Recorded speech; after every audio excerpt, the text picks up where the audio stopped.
simple rencontre pendant une conférence au lycée et beaucoup de choses peuvent changer. En effet, j'ai rencontré Eva Bizot, une jeune éducatrice de l'Institut de Vigne. Plus communément appelée l'IDV, il s'agit d'une maison d'enfants à caractère social située à Semur-en-Auxois, en Côte d'Or. Pendant de nombreuses heures d'immersion pour comprendre le fonctionnement d'un foyer, j'ai rencontré plusieurs jeunes, éducateurs et chefs de service de la maison, du moins de la grande maison. Et je peux vous dire que c'est super enrichissant. Ainsi, pour le premier épisode de Parlons d'eux, je suis parti à la rencontre d'un futur éducateur spécialisé en stage au sein de l'IDV. Bientôt à la fin de son stage, Corentin nous livre son témoignage.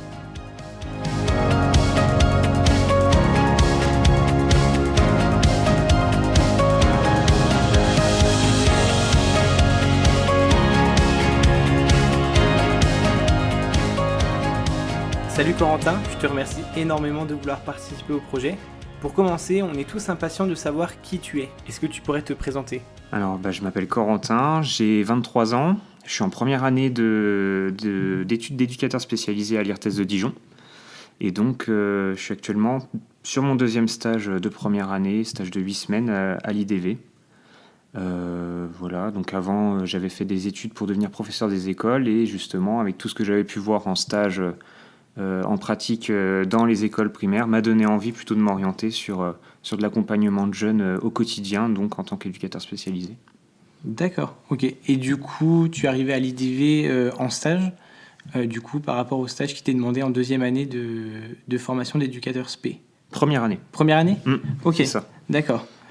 Et du coup, pourquoi tu as choisi cette orientation professionnelle ? Est-ce que tu peux nous en parler ? Alors, pendant la plupart de mes stages, pour moi, c'était très écrit de faire professeur des écoles.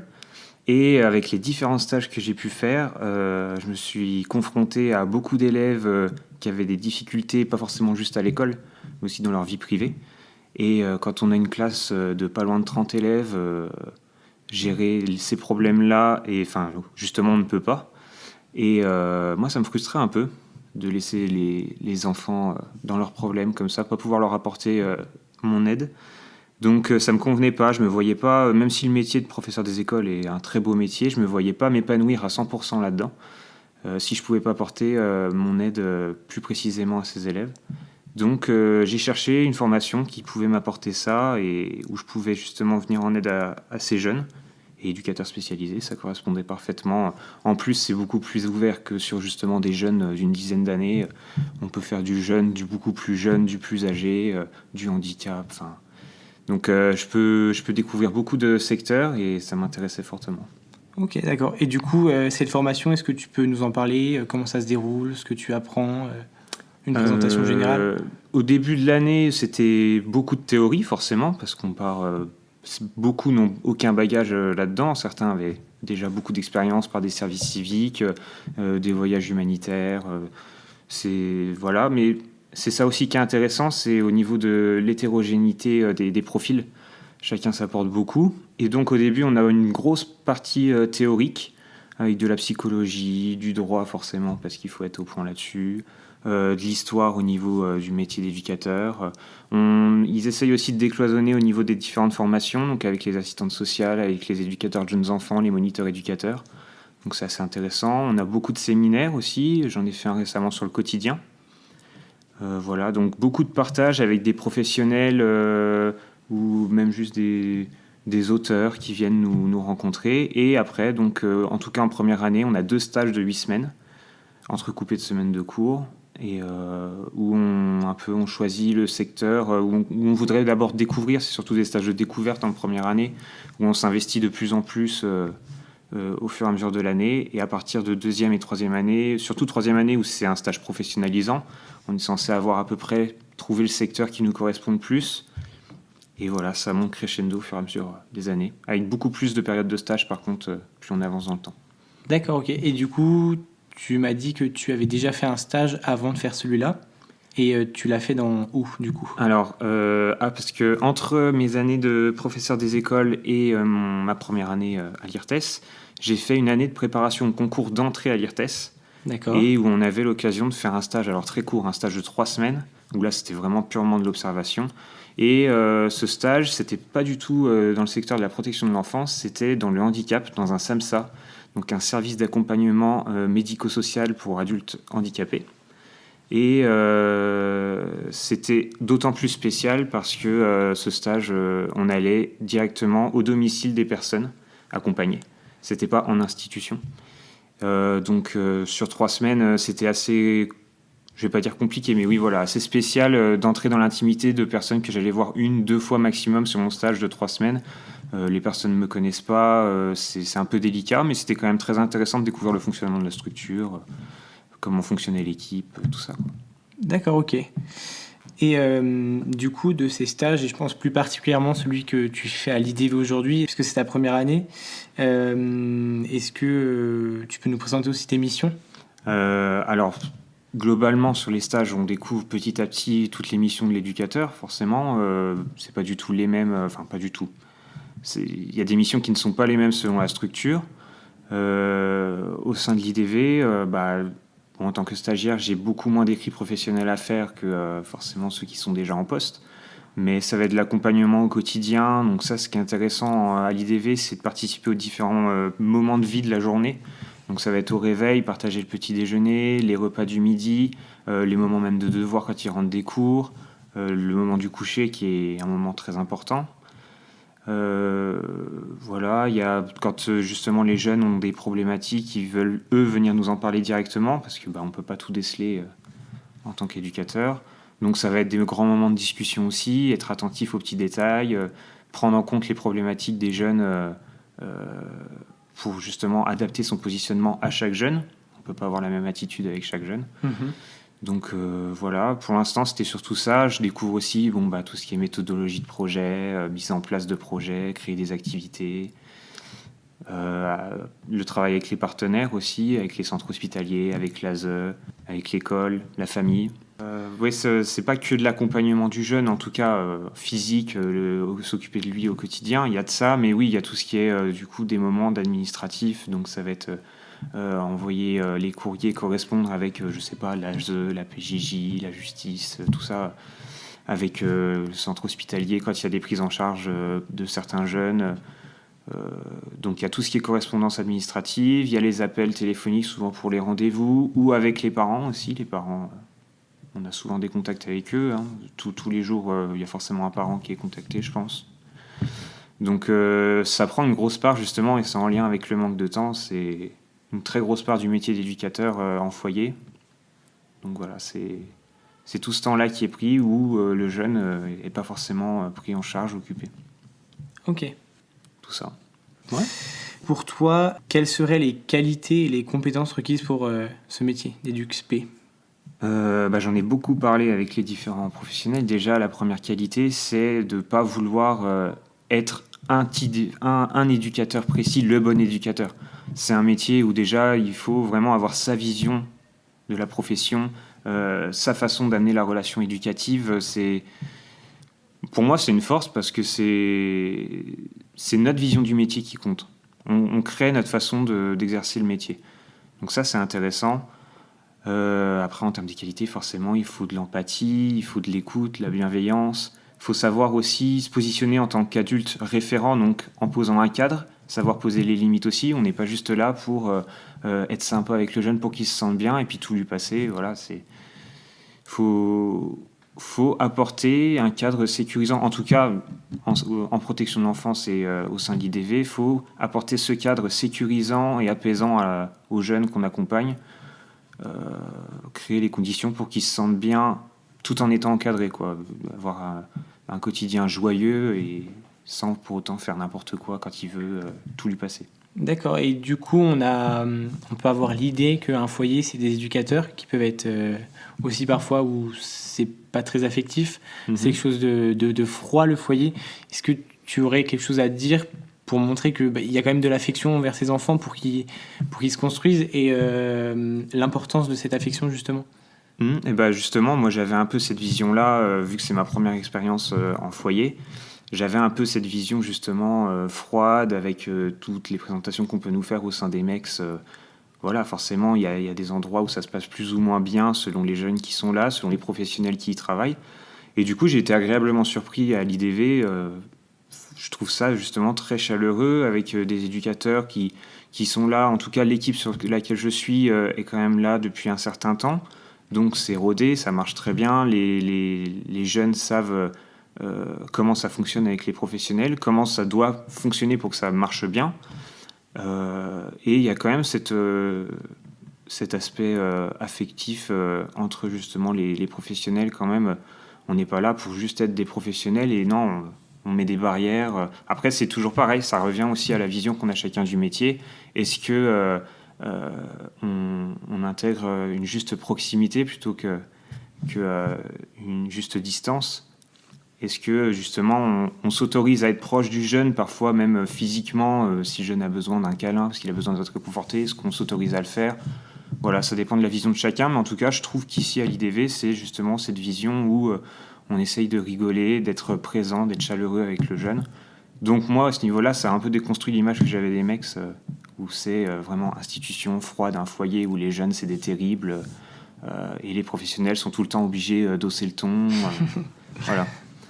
Ok, d'accord. Et du coup, je pense que parfois ça peut être compliqué aussi le métier, parce que du coup, il y a quand même ce côté où tu travailles avec les enfants qui est plutôt pas mal.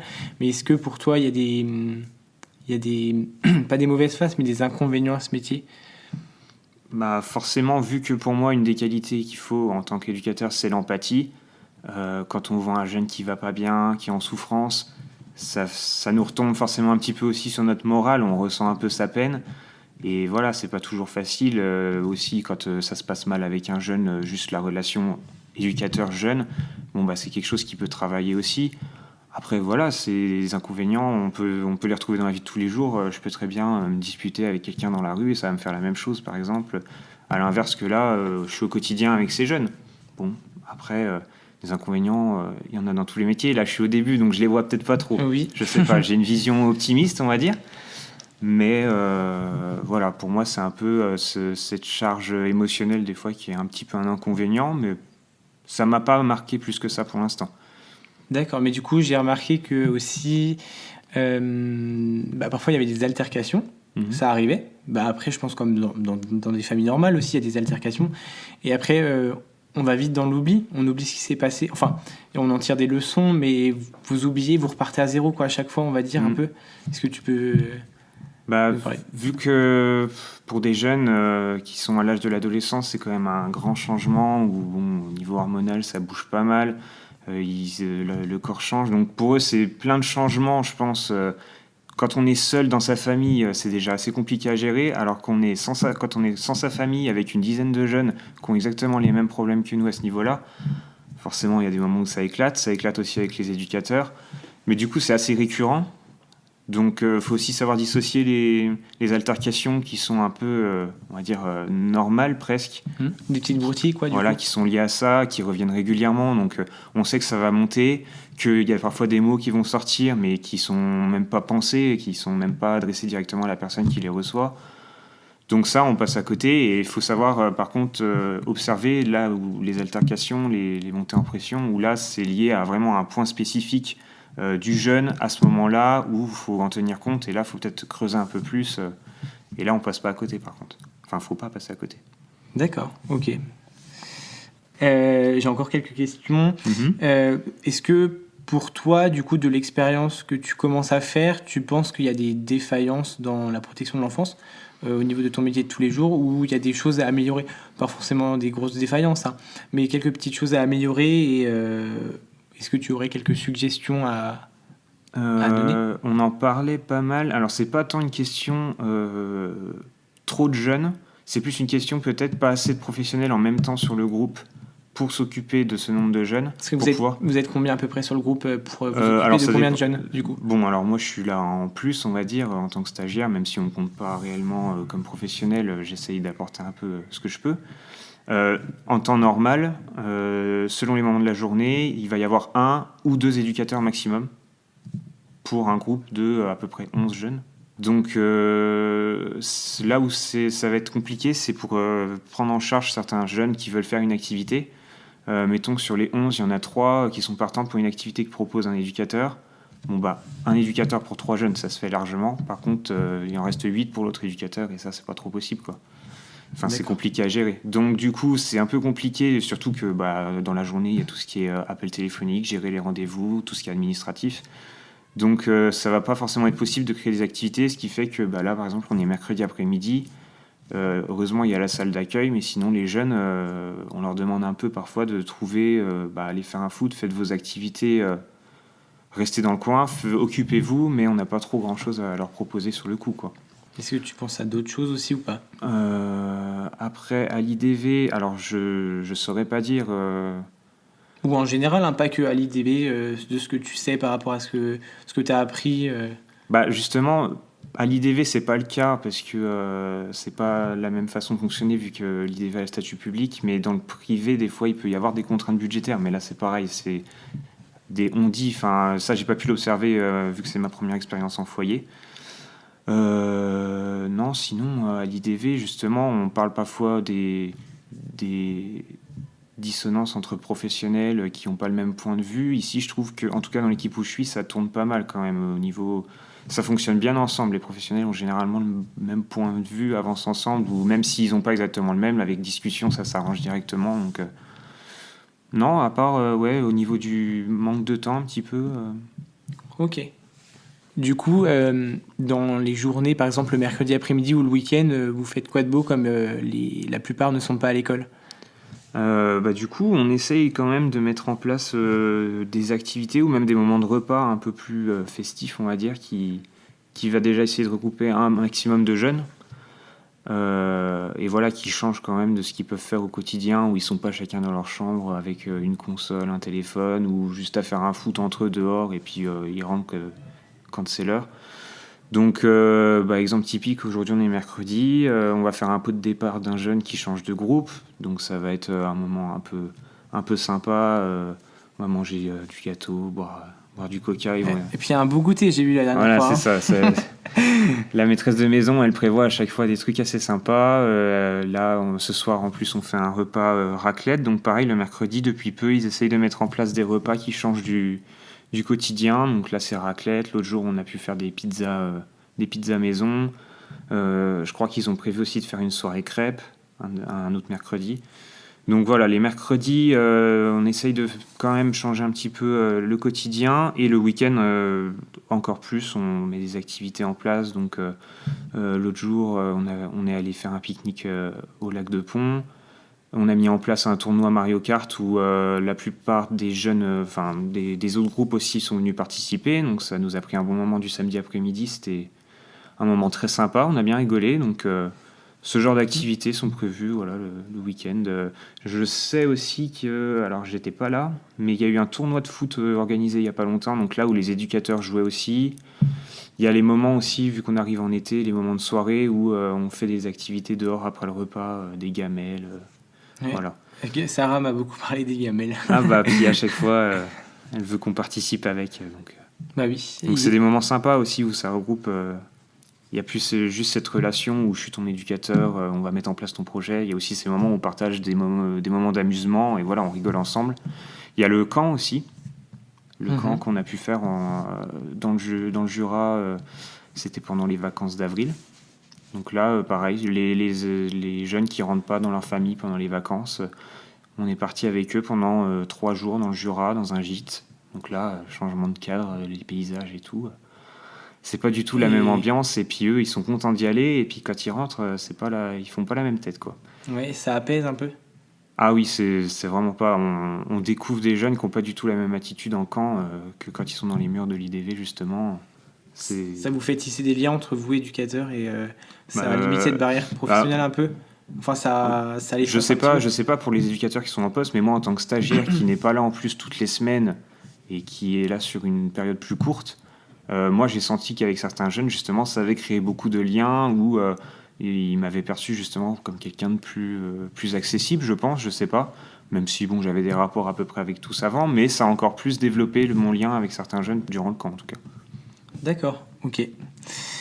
Du coup, est-ce que tu aurais un message aux personnes ayant la vocation de devenir éducateur spé? Déjà, je pense que c'est une bonne vocation. que faut pas hésiter à... Moi, par exemple, je voulais, entre guillemets, me tester justement en venant en foyer. Parce que de base, je suis quelqu'un de très calme, qui n'est pas forcément à l'aise avec le conflit. Donc j'avais cette image où justement les mecs, c'était conflit H24. Voilà, donc je me suis dit, est-ce que je me teste? Et justement, j'essaie de m'endurcir. Donc j'ai demandé à aller en MEX. Et au final, c'est une révélation pour moi. Et c'est de tous les stages que j'ai pu faire jusque-là, c'est celui où je me suis le plus épanoui, je pense. Donc j'aimerais bien poursuivre là-dedans. Donc faut pas hésiter à se tester, quitte à avoir une révélation. Ceux qui se disent le handicap c'est pas fait pour moi, faut tester et voir. Et je pense qu'on peut avoir des bonnes surprises, parfois non. Et justement, ça resserre un peu l'étau sur ce qui nous intéresse dans le métier d'éducateur. Donc dans tous les cas, se tester, c'est vraiment une bonne chose quand on est en formation d'éduc. Parce qu'il était important pour moi de montrer qu'un foyer n'était pas un endroit qui rimait avec froideur, violence et institutionnel, j'aimerais remercier Corentin d'avoir été au micro afin de nous prouver le contraire. Stressé pour mon premier interview, le confort arrivera d'épisode en épisode pour ainsi vous en proposer des meilleurs. J'attends, et avec impatience, vos suggestions et recommandations pour que le podcast soit meilleur. Alors, on se retrouve dans un mois. À très bientôt. J'ai